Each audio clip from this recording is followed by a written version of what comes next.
শুরুটা হয়েছিল পরীক্ষা ও নিয়োগ ব্যবস্থায় অনিয়মের অভিযোগ নিয়ে, কিন্তু সময়ের সঙ্গে সঙ্গে সিজেপির আন্দোলন রূপ নিয়েছে তরুণদের অধিকার, শিক্ষা সংস্কার ও জবাবদিহির দাবিতে দেশজুড়ে আলোচিত এক গণ আন্দোলনে।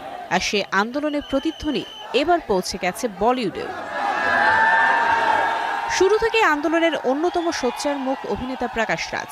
দিল্লির যন্তর মন্তরে সংবিধানের কপি হাতে নিয়ে তিনি শিক্ষার্থীদের পাশে দাঁড়ান। একই সঙ্গে নীরব থাকা প্রভাবশালী তারকাদের ভূমিকাও প্রশ্নবিদ্ধ করেন।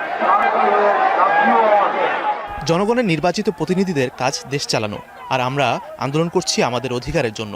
দেশের তরুণেরা আজ নিজেদের ভবিষ্যতের জন্য লড়ছে। ইতিহাস যখন লেখা হবে, মানুষ ভুল ক্ষমা করলেও নীরব থাকা মানুষদের কখনো ক্ষমা করবে না। প্রতিবাদস্থলে হাজির হন প্রবীণ অভিনেত্রী শাবানা আজমি। অনশনরত আন্দোলনকারীদের সঙ্গে দেখা করে সংহতি জানান। সঙ্গে ছিলেন কৌতুক শিল্পী কুনাল কামরা ও অভিনেত্রী সোয়ারা ফাস্কার। তারা শান্তিপূর্ণ প্রতিবাদের সাংবিধানিক অধিকার রক্ষার আহ্বান জানান। আমরা এখানে একটি শান্তিপূর্ণ আন্দোলনের অংশ হতে এসেছি। সংবিধান আমাদের সেই অধিকার দিয়েছে। হিংসা ছড়ানোর কোনো ইচ্ছে আমাদের নেই।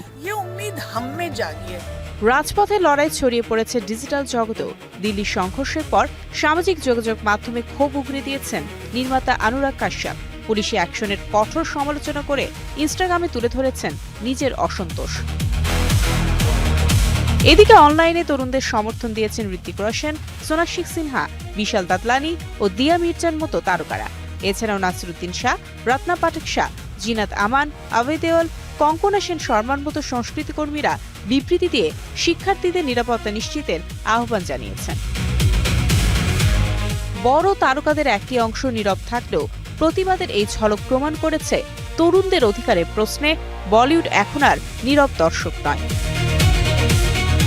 Mario Sen, star entertainment.